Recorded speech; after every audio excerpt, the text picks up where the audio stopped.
Assalamualaikum warahmatullahi wabarakatuh. Saya Siti Hardianti Pabutungan. Di sini saya akan memaparkan materi dengan judul komunikasi dalam organisasi.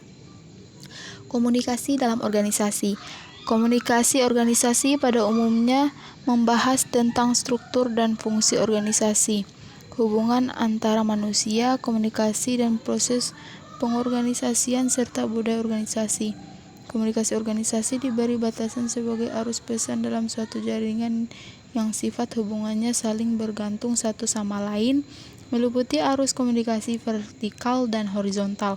Komunikasi dalam suatu organisasi sangat penting agar tidak terjadinya salah penyampaian informasi antar anggota dalam suatu organisasi dan agar tercapainya tujuan tertentu. Sebuah interaksi yang bertujuan untuk menyatukan dan menyinkronkan seluruh aspek untuk berkepentingan bersama sangat dibutuhkan dalam sebuah tujuan berorganisasi.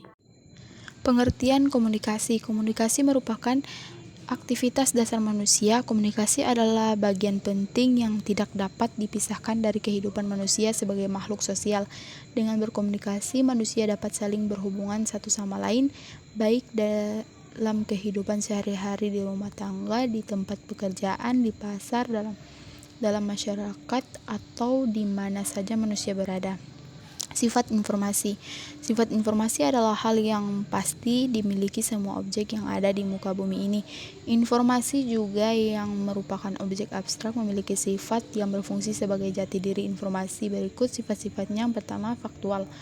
Faktual atau fakta. Sifat informasi yang ini kebenarannya dapat dipercaya karena informasi yang bersifat fakta memiliki bukti atau rekam jejak atas pengumpulan datanya dan pengelolaan datanya.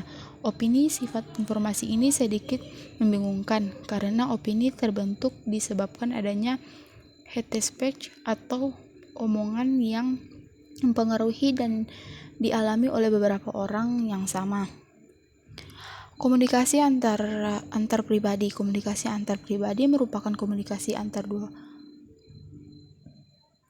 orang atau lebih secara bertatap muka yang memiliki kemungkinan setiap pesertanya menangkap reaksi dari pesan yang disampaikan sang komunikator secara langsung, baik secara verbal maupun nonverbal. Meski komunikasi antar pribadi menjadi kegiatan yang dominan dalam kehidupan kita sehari-hari, tapi sulit memberi penjelasan yang sesuai yang diharapkan dapat diterima oleh berbagai pihak. Menurut Mulyadi, komunikasi antar pribadi yaitu komunikasi langsung yang hanya memiliki partisipan dua orang. Adapun beberapa contoh dari komunikasi di adik, suami dan istri, dua sahabat dekat, dua sejawat, guru dan murid, dan sebagainya. Konsep dasar komunikasi organisasi menurut Goldhaber memberikan definisi komunikasi organisasi sebagai proses penciptaan dan saling menukar pesan dalam satu jaringan hubungan yang saling bergantung satu sama lain untuk mengatasi lingkungan yang tidak pasti atau yang selalu berubah-ubah. Pengertian tersebut mengandung beberapa konsep sebagai berikut. Yang pertama, proses. Yang kedua, pesan. Yang ketiga, jaringan. Yang keempat, keadaan saling tergantung. Yang kelima, hubungan. Yang keenam, lingkungan. Dan yang terakhir, ketidakpastian.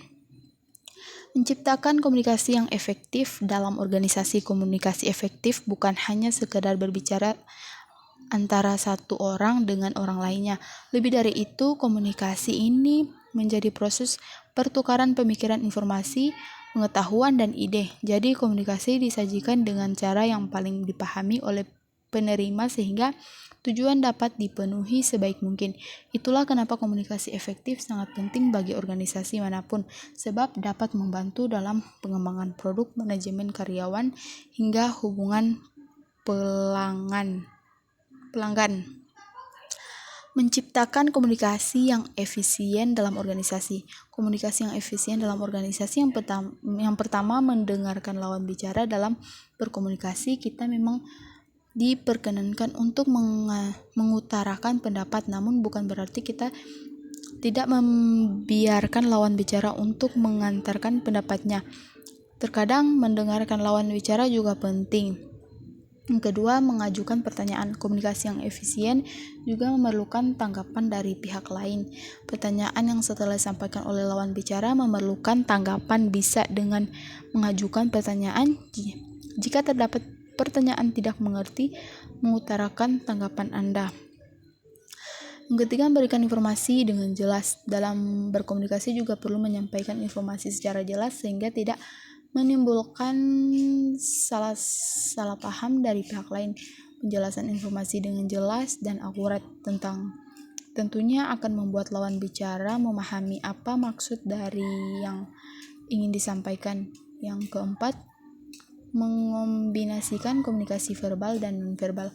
Komunikasi yang efisien juga membutuhkan komunikasi verbal dan nonverbal di saat bersamaan. Agar terciptanya komunikasi efisien, gerakan nonverbal seperti mengangguk atau tersenyum bisa menciptakan suasana komunikatif.